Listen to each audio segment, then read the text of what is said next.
في راديو زمان كل اللي فات حيرجع تاني. دراما من زمن فات، برامج من زمن فات.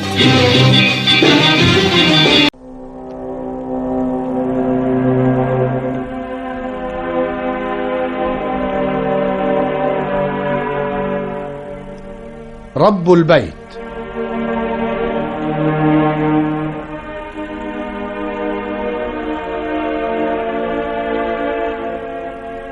رب البيت مسرحية قصيرة للكاتب الإنجليزي ستانلي هوفتون، ترجمة محمود صبحي، إخراج كامل يوسف.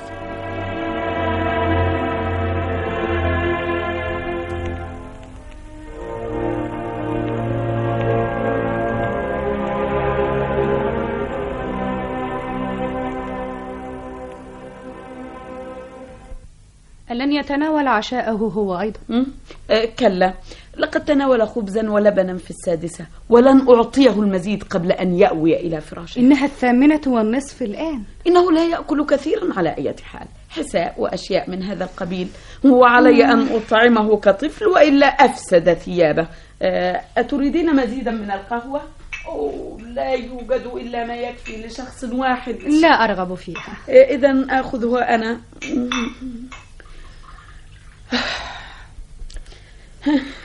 كنت أشتهي أن أتناول بصل مع الجبن هذه الليلة، ولكن مستر سكريمشر سوف يأتي ليراه، والبصلة تجعل في أنفاس الإنسان رائحة غير طيبة. مستر سكريمشر المحامي الذي يسكن بنك التوب، أليس كذلك؟ بلى، لقد اعتاد أن يعهد بكل صغيرة وكبيرة من أشغاله إلى مكتب سكريمشر، ولما كان مريضا جدا الآن ولا يستطيع أن يذهب إلى المدينة، فإن سكريمشر الصغير قد ذكر أنه سيحضر بنفسه ليقابله الليلة. وفيما يرغب مستر سكريمشر أن يراه؟ هل في استطاعته أن يسمعنا؟ يسمعنا؟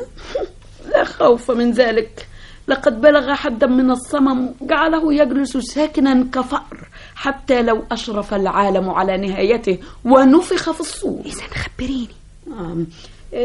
سيغير وصيته أخيرا. حقا؟ هل سيخرج فريد منها؟ لست متأكدة. أتراه سيترك كل شيء لك؟ ولا متأكدة من هذا أيضا، ولكنه لو فعل ألست أستحق ذلك؟ لقد سبب لك متاعب كثيرة في هذه السنوات ال5. متاعب؟ لقد صدقت حقا. دعي جانبا زواجي منه وأنا لم أكد أبلغ 30، وقد كان في وسعي بسهولة أن أعثر على شاب في مقتبل العمر يسعده أن يطلب مني الزواج. قلت في ذلك الحين إنك حمقاء، إنه أرمل له ابن أكبر منك سنا. كان في 66 عندما تزوجته، وهو الآن في 71 ولن يعيش أكثر من هذا. إني ما زلت في 35 فحسب. ما كنت أظن مطلقا أنه سينجو من الأزمة الأخيرة، ومن المأمول فيه ألا يظل هكذا معلقا. كلا، إنه من الرحمة أن يقضي أجله سريعا. أقصد رحمة به. وبك أنت أيضا. لا يمكنك أن تصدقي أبدا ما أصنع له من أعمال. ألبسه ثيابه وأخلعها عنه وأصعد به السلم وأهبط به. إنه لا يرضى البقاء في مخدعه ويعتكف، يحب أن يهبط هنا حيث يجلس في مقعده، وفي إمكاني أحيانا أن أهزه دون أن يستيقظ. فقد بلغ هذا الحد من البلاهة. اذهبي وانظري من الطارق يا إيدي، فما زال الوقت مبكرا لمجيء مستر سكريمشر بالتأكيد. لعله الطبيب، فهو لم يأتي اليوم. حسنا، هل يكفيك هذا الدفء؟ يجب عليك أن تستيقظ عندما يأتي مستر سكريمشر. لست أدري لماذا لا يمكنك البقاء في سريرك، فأنت لا تصنع شيئا هنا غير النوم. إنه فريد أفنز ابنه. ماذا يريد؟ يا لها من طريقة جميلة للترحيب بإنسان يعود إلى بيته. هذا ليس بيتك. أود أن أتحدث معك يا أني، وأرجو المعذرة إذا ناديتك بأني. فإني لم أستطع أن أعود نفسي مطلقا على مناداتك بأمها. يمكنك أن تناديني بما تشاء ما دمت تحمل نفسك بعيدا عن هنا. ها هو ذا. إنه لا يريد رؤيتك. أحسب أني لا أود رؤيته أنا الآخر، فقد صفق الباب في وجهي في آخر مرة جئت فيها هنا. لا يدهشني كذلك أن أراك تخرج من السجن وتأتي مباشرة دون أن تنتظر حتى ينمو شعرك. لقد أخبرك أنه لا يريد أن يراك مرة أخرى. إنك ما زلت مغرمة بي كما كنت دائما يا أني. اسمع يا فريد أفنز، إني هنا صاحبة الأمر، وإذا لم تغادر هذا البيت في بحر دقيقتين فسوف أرسل في طلب البوليس. يا للعنة، أعطني شيئا أكل. لن أعطيك شيئا. إني أتضور جوعا، لم أكل شيئا البتة منذ البارحة. ليس هذا من شأني. أعطيه شيئا يأكله يا أني. كلا، إنه جائع وسوف ينصرف بهدوء بعد ذلك. يوجد هنا بعض الخبز والجبن، هل أعطيه شيئا منها الآن؟ يمكنك أن تأخذ لقمة خبز وقطعة جبن. شكرا يا أني. هل يمكنني أن أحضر له بعض الجع؟ إذا شئت. إن هذا كرم منك يا إيدي. كنت أعلم دائما أن أبي أخطأ في الاختيار عندما تزوج أني. لا يغرب عن بالك أنك يجب أن تبرح هذا البيت حالما تفرغ من طعامك. إنك تحدثيني تماما كما يحدثني أبي، حتى إني أفكر أنه ينبغي علي أن أناديك بأمه في المستقبل. لا تجعلني أسمع حرفا يخرج من فمك، وعليك أن تركن إلى الهدوء، وإلا أيقظت أباك، وفي هذه الحالة ستنشب معركة رائعة، ولن يغفر لي مطلقا أني سمحت لك بالمجيء إلى هنا. شكرا يا عزيزتي. في صحتك يا أبي، فقد سمعت أن صحته لم تكن على ما يرام في المدة الأخيرة. إنه لم يسترد صحته ويعد إلى ما كان عليه منذ أتيت وأخبرته أنك كنت في السجن فطردك. لقد دهمته نزلة في تلك الليلة. لقد مر علينا وقت حسبنا فيه أن مخه قد انفجر وطار، فلم يكن يستطيع أن يتكلم جيدا أو يباشر أعماله، والآن بدأ في التحسن مرة أخرى. من حسن حظه أن تكون له زوجة مثلك طيبة عطوف تعتني به. فلتفهم هذا جيدا إذن. والآن هيا انصرف. أود قبل أن أرحل أن تصنعي شيئا آخر من أجلي. ماذا؟ أعدك أنك لن تحصل على شيء آخر. أعطني شيئا من المال. ولا بنس واحد. هيا يا أمه. قلت لك ولا بنس واحد، فنحن هنا لا ننفق المال هباء. أقرضيني بعضا منه إذن. أقرضك؟ أنت؟ سوف أرد لك الدين. لن تستطيع مطلقا أن ترد شيئا. في وقت ما، عندما يرحل. لا أظن ذلك. ماذا؟ هل حرمني إذن من الميراث؟ ترى ماذا تستحق؟ ألن يترك لي شيئا؟ لا أدري ما فعله. هل غير وصيته؟ اجلس. كلا، إنه لم يغير وصيته. إذن سيبقى هناك شيء ما. لقد قسم التركة بينك وبيني، النقود والمنازل. أعتقد هذا. والآن اسمعي، هذا كل ما أملك من حطام الدنيا، جيوب خاوية، فلو أقرضتني 10 جنيهات فلن أضايقك مرة أخرى لمدة طويلة. ولم لا تكسب قوتك؟ لقد حاولت. حقا؟ إنك لا ترغب في العمل. ليس من اليسير الحصول على عمل كما يتراءى لك. أين حاولت أن تعمل؟ في سلتشستر. هل حضرت تلك الاجتماعات الخاصة بالعاطلين؟ نعم، وتحدثت إليهم مليا. هذا ما حسبت، فهذا كل ما تصلح له. هل فرغت من طعامك؟ أجل، فرغت منه. الأقدر بك إذن أن تنصرف. هيا. إنك تطلقين لسانك في حرية تامة يا أمه.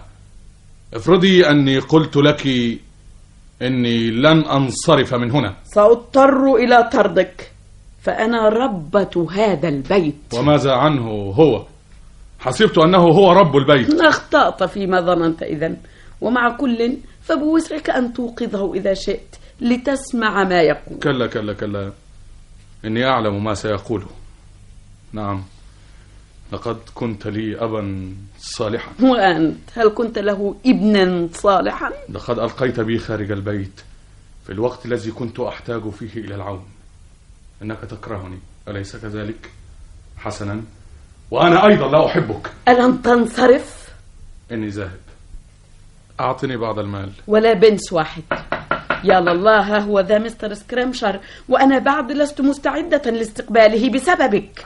حسنا، أنا ذاهب. من هذا الذي أتى؟ شخص ما يريد أن يرى أباك بشأن العمل. أني لقد حضر مستر سكريمشر. مساء الخير يا مسز أوينز. مساء الخير مستر سكريمشر.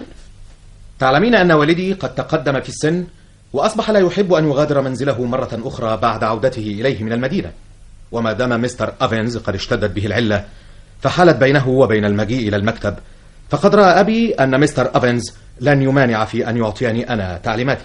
بالتأكيد يا مستر سكريمشر، سوف أفسح لك مكانه هنا. أرى أن السيد الكبير ينعم بسنة من النعاس ومن المؤلم إيقاظه. شكرا يا مسز أوينز. سوف تفيده اليقظة، لقد نام طيلة اليوم. ماذا تنتظر يا فريد؟ هلو، أنت فريد أوينز أليس كذلك؟ بلى يا سيدي. إني لم أرك في القرية منذ زمن بعيد، هل كنت مسافرا؟ نعم. وماذا تصنع الآن؟ إني لا أفعل شيئا في الآونة الحاضرة يا سيدي. عاطل عن العمل. إني آسف. هل أتيت هنا لتخرجني من وصيته؟ هل جئت حقا لي؟ يا صاحبي العزيز، عما تتحدث؟ لقد أتيت لتغير وصيته. يا مسز أوينز، إن زوجك يود أن يراني على حدة، أليس كذلك؟ أخبريني ما إذا كان قد أتى ليغير وصية أبي. نعم، لقد جاء لذلك. حقا؟ هل سيحرمني من الميراث؟ هل سيحرمني؟ لا تكن أحمق يا فريد أوينز، وما دامت مسز أوينز قد أخبرتك فلا بأس من أن أقول لك إني أتيت إلى هنا لأتلقى تعليمات والدك بشأن وصية جديدة. لعله سيخرجك من وصيته كما تقول، ولعله على النقيض تارك لك كل شيء، ولعله مرة أخرى تارك كل ما يملك لأسقف كانتربري. وأنا على كل حال ليس عندي أدنى فكرة عما ينوي أن يصنع، ولو كان عندي لما أخبرته. أيها الشيطان العجوز، إنك ستخرجني من الوصية، أليس كذلك؟ عليك اللعنة. دعه لشأنه. مسز أوينز، ما لم أستطع أن أرى زوجك على انفراد فلا حاجة لي إلى إضاعة وقتي هناك. حسنا يا مستر سكريمشر، ليس هناك ما يدعوك للانزعاج. إني ذاهب. أصبت يا فريد، ويسرني أنك لن ترتكب حماقة ما. اسمع، تعال إلى مكتبي في أحد أيام الأسبوع المقبل وسأرى إذا ما كان في وسعي أن أجد لك عملا. هذا كرم منك، ولكن لماذا تعرض علي مثل هذا العرض؟ قد تصير عميلا لنا في يوم من الأيام. مساء الخير يا مسز أوينز. مساء الخير يا دكتور. هلو جيمي. هلو. ماذا تفعل هنا؟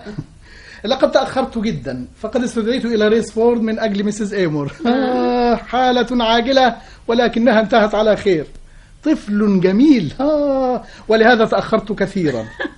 لم يكن باليد حيلة، فهذه الأمور تحدث حتى في أحسن العائلات دقة وتنظيما. أليس كذلك؟ حسن يا دكتور، ولكن قل لي، ترى ماذا سيكون مصيرنا لو لم تحدث هذه الأشياء؟ هو هذا. ولكن كيف حال المريض؟ يا دكتور، لم يكن اليوم على ما يرام. أرى أنه نائم. سوف أكتفي بإلقاء نظرة عليه. لن أؤخرك أكثر من دقيقة يا سكريمشر. لا تتعجل الأمر من أجلي يا صاحبي. مساء الخير يا مستر أوينز. هيا استيقظ يا سيدي. دعني ألقي عليك نظرة.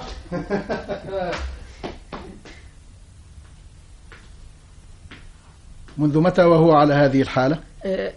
أي حالة يا دكتور؟ ماذا حدث يا دكتور؟ لقد مات مستر أوينز. مات؟ يا إله السماوات، يا لها من مسألة فظيعة حقا يا جيريكو.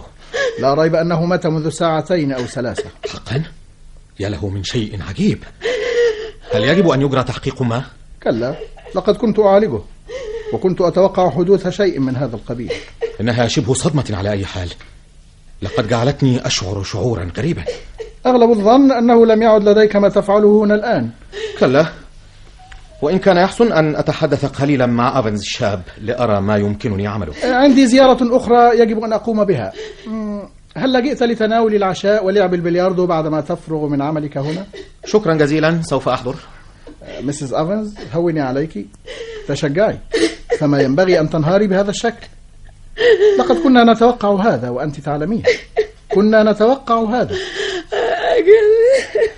الآن ينبغي أن أضعه على كنبة أو سرير أو شيء من هذا القبيل حتى يمكن عمل كل الترتيبات اللازمة. أتعلمين من سترسلين في طلب؟ كلا.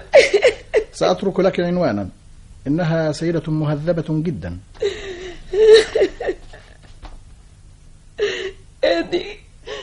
هاتي شيئا لنضعه فوق. حسنا، والآن يا مسز أفنز سوف أعود مرة أخرى في الصباح لرؤيتك. نعم، هذا أول أمر سأقوم به في الصباح. أستودعك الله يا عزيزتي، أستودعك الله، إني في غاية الأسف. وأنت يا سكريمشر لا تتأخر.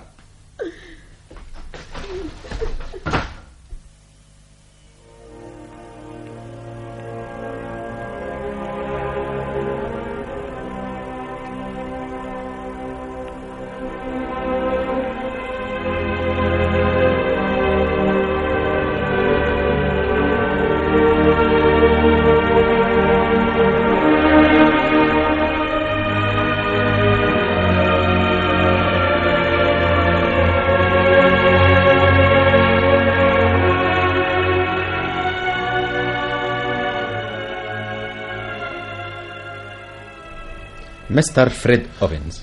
نعم يا سيدي، لقد تغير الوضع يا سيدي، أليس كذلك؟ إن الوصية القديمة صحيحة بطبيعة الحال، تلك الوصية التي كان ينوي استبدالها، وأغلب الظن أن كل منكما أنت وميسيس أوفنز على علم بشروط هذه الوصية. أعلم أنه قسم كل شيء بيني وبينها. كان الأمر كذلك في مجمله، وفي رأيي أنه لم يكن في الإمكان تدبير شيء أكثر عدلا من ذلك.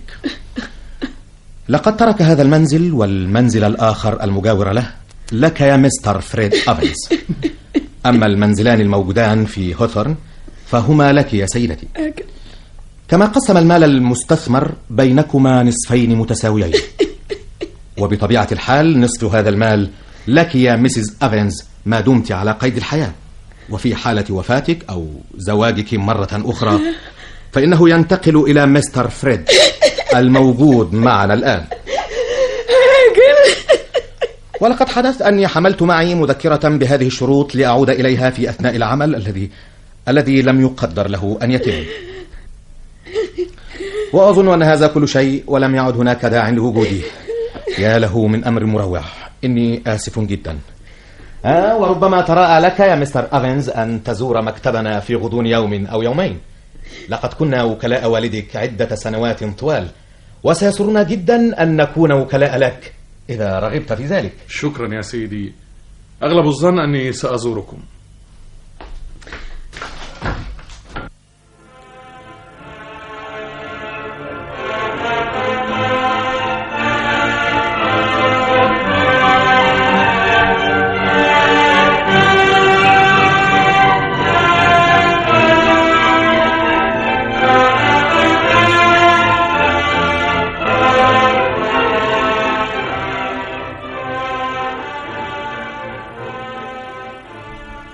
والآن لعلك ذاهب لتتركني وحدي مع أحزاني. لن أتحرك من هنا. لقد كانت رغبته ألا تمكث في هذا البيت، وسوف أعمل على تحقيق هذه الرغبة بكل وسيلة. إنك تنسين شيئا يا أماه. ما هو؟ إن هذا بيتي أنا الآن، لقد تركه لي في وصيتي، وأنت لست صاحبة الأمر هنا بعد الآن، ولا هو أيضا. إني أنا رب البيت، ليس أنا الذي يجب أن أغادر هذا البيت، بل أنت. أنا؟ فريد، إنك لن تطردها من البيت الليلة. بل سأفعل بكل تأكيد. لن أخرج. إن لم تخرجي فسوف ألقي بك خارجا. لن تجرؤ. ليس هناك أحب إلى نفسي من ذلك.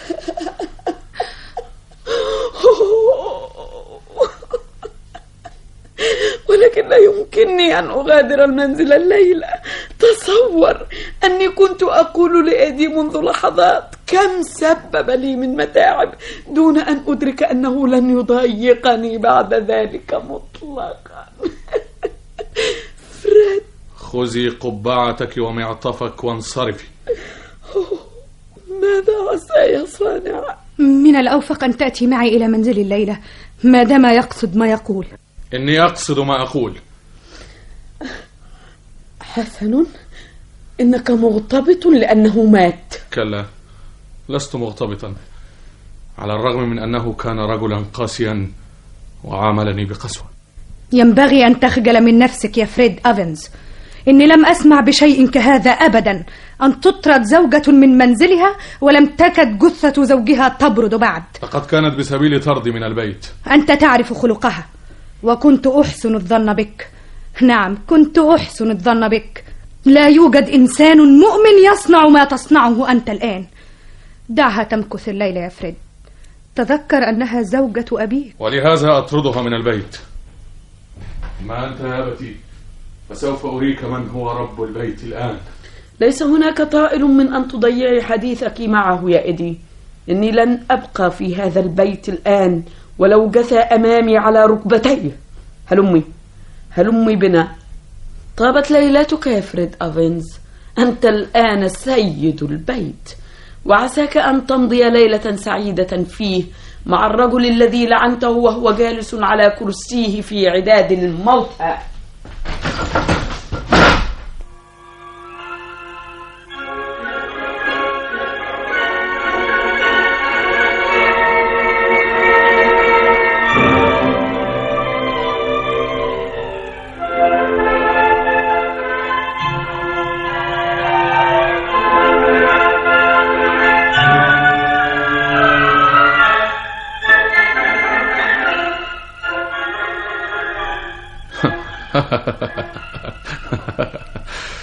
ليلة سعيدة، ولم لا أتمتع بليلة سعيدة؟ وأنت لن تمنعني، فلست خائفا منك. وهل هناك ما أخشاه؟ لن يمكنك أن تطردني الآن، أنا السيد هنا. سوف أذهب إلى الحانة لأشرب كأسا وألتقي بالرفاق الآن.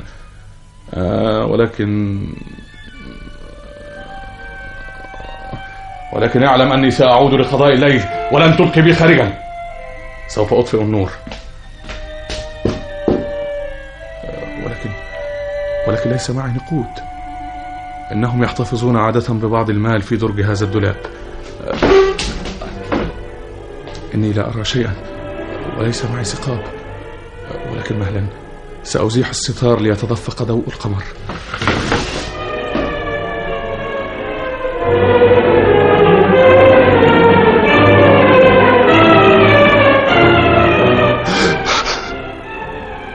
لن يمكنك أن تخيفني. إني أقول لك إنك لن تستطيع طردي. أنا رب البيت، أنا رب البيت. لا تنظر إلي هكذا، لا تنظر إلي هكذا. لم أكن أدري أنك مت عندما لعنتك. يا إلهي، يا إلهي، لم أعد أحتمل، ما عدت أحتمل، ما عدت أحتمل، ما عدت أحتمل.